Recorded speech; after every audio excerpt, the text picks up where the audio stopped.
North Korea is one of the most secretive countries on Earth, a place where the internet barely exists, where borders are sealed and information is controlled. But how did an entire nation become so isolated? To understand that, we have to go back.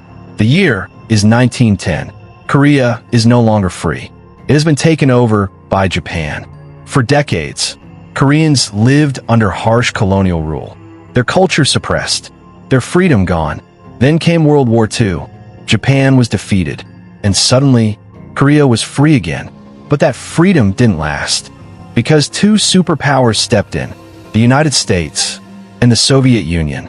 They divided Korea in half, not by culture, not by history, but by a line on a map, the 38th parallel, the North backed by the Soviet Union, the South backed by the United States.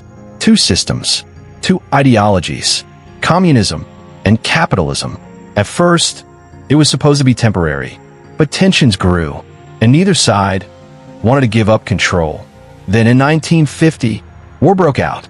North Korea invaded the South, tried to unify the peninsula by force.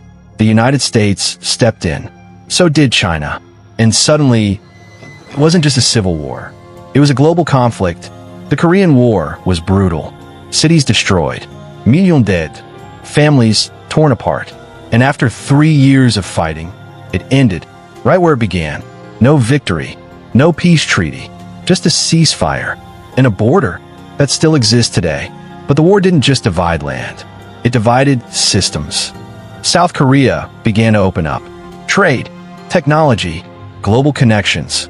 But the North chose a different path.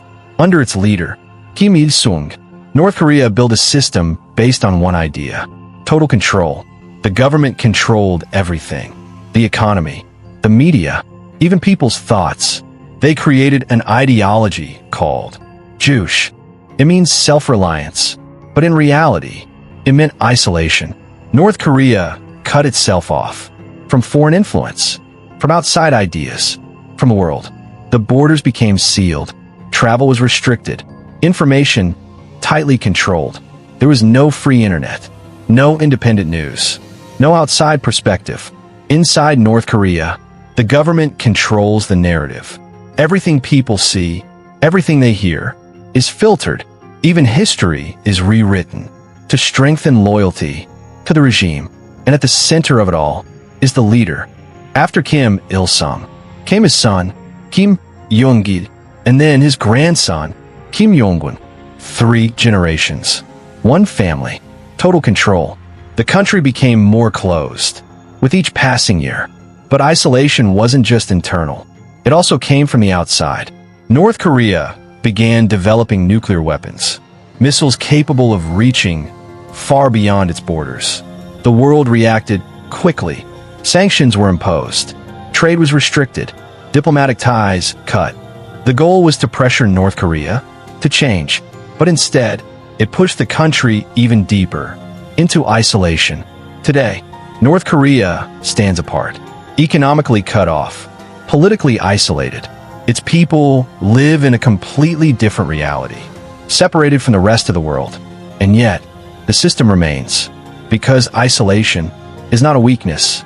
For the regime, it's a strategy. By controlling information, they control perception. By limiting contact, they limit resistance. And by staying isolated, they stay in power. So why is North Korea so isolated?